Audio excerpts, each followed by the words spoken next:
do the Regulatory Standards Bill, the Treaty Principles Bill, the 28 laws that are removed from Te Tiriti responsibilities. That is the ongoing effect. This is not a country problem. This is an in-house problem. We do not see this represented across the country. This is just for the people in there to clean up their...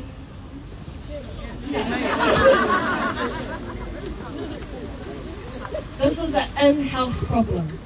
Tēnei pire, ko te here, ki te tiriti o Waitangi.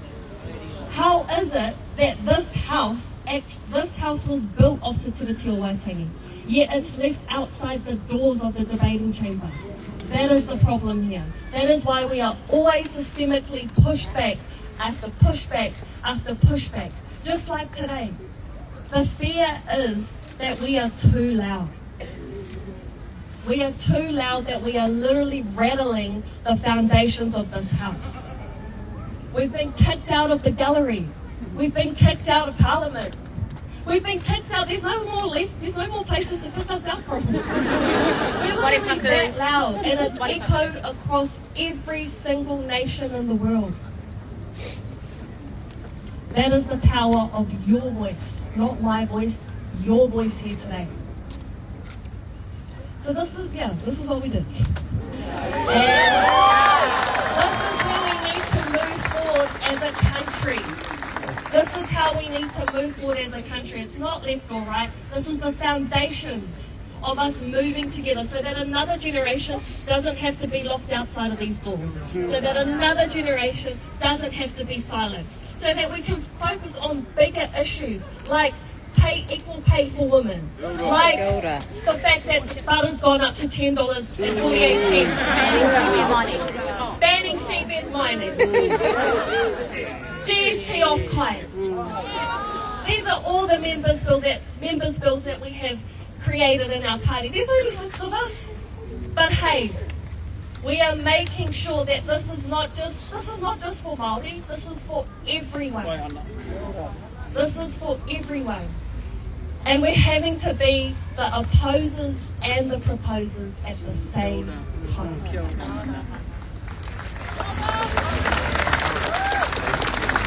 And thank you for showing up for us, because there's only going to be 6 of us.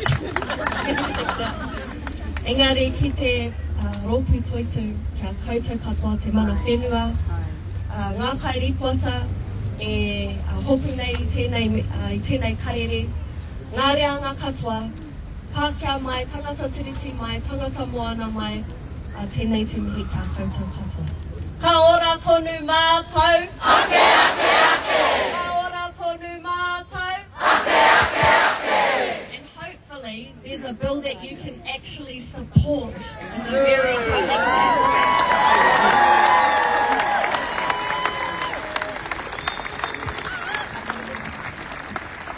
Kia ngā koutou I te rangatira I te hira o ngā kōrero. And the changing of the hearing to enact these suspensions has been shifted, if you didn't already know, but it's all part of the strategy of what I call makarona. That's a ngāpuri word, you might be able to figure out what that means. But he rautaki makarona tēnei. And he rautaki makarona I te mea e wehi ana rātou. They are mucking us around because they are scared of our power, and they are scared of our capability, and they are scared of our mana. And e aku rangatira, even though the cold wars of this whare is suppressing and holding down the mana of the Haka, there's nothing that can hold down the mana of the people of the movement Kei Wahine. The only thing that can hold us down is rangi nui o tū nei papa tuanuku e tako tonu. O reira ka mihi rā ki tō tātou mana, I te hirangaranga, I te wehi, te tapu, te ihi, au ngā mātua tūpuna nei, te oho nei, anei te piritia nei, I wainga I tēnei minenga tēnā rā koutou katoa. I te tono, hoki a te ngākau kia koutou aku rangatira. Once this muck around phase is over, I must say, it feels like it's been a lifetime since the last election, and it feels like there's a lifetime to go to the next election. And they know, those fellas in there know, that you, all the Ngākau Māori MPs, are our only hope. Are our only hope in there to at least slow down the relentless attacks I'm exhausted. We're exhausted, and I know you are too. I wouldn't wish this mahi upon my worst enemy.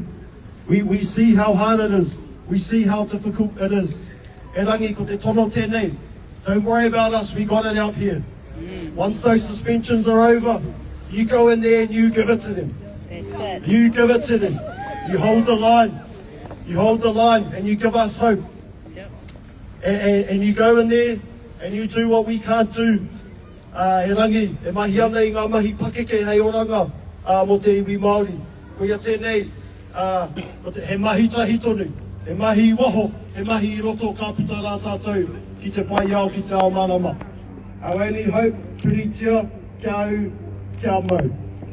Ai te iwi e huine. Repeat after me, toi tū te tiriti. Toi tū te tiriti. Toi tū te haka. Toi tū te haka. Toi tū ngā māma. Toi tū ngā māma. Toi tū ngā kaiako. Toi tū ngā kaiako. Toi tū te tika. Toi tū te tika. Toi tū te pono. Toi tū te pono. Toi tū te whenua. Toi tū te whenua. Toi tū te rangi. Toi tū te rangi. Toi tū te iwi Māori. Toi tū te iwi Māori. Toi tū Aotearoa. Toi tū Aotearoa. Ka haka tonu tātou. Ake ake ake. Ka tū tonu tātou. Ake ake ake. Ka ora tonu tātou. Ake ake ake. Mai ara rā ki te rangi e tūnei, mai ara rā ki te whenua e takoto nei. Mai ara rā ngā hinga wehinga tapua te pō kia tau ki runga ki tēnei minenga, anei e tūnei. Kia u kia mau ko te kaha o ngā mātua tūpuna, ka puta ki te whai ao, ka puta ki te ao marama. Hiki nā ko te tapua wēnei kōrero, hiki nā ko te tapua wēnei wānanga. Ka paina ki runga ki te tāhuhu nui o rangi nui e tūnei, kia wātea kia mahea, o te huinga tauira I runga I apapatua nuku e takoto nei. Ka puta ki tuaka, puta ki waho, ka puta ki te taha tika, ka puta ki te taha pono, ka puta ki te taha nui te ao marama. Ka uka mau ki te tūranga matua, ki te tūranga ora, ki te tūranga o tapu tapu Aotea. Whānau, whānau, hara mai te tōki haumi e hui e! Haiki e! O te kōrero ngāti tōki a koutou ngā minita o tira ki a tātou ahu mai tōku tūpuna maranga I Pāroa. Ne, me pēnei te kōrero, me whakapak, me whakamomori ki te pakanga.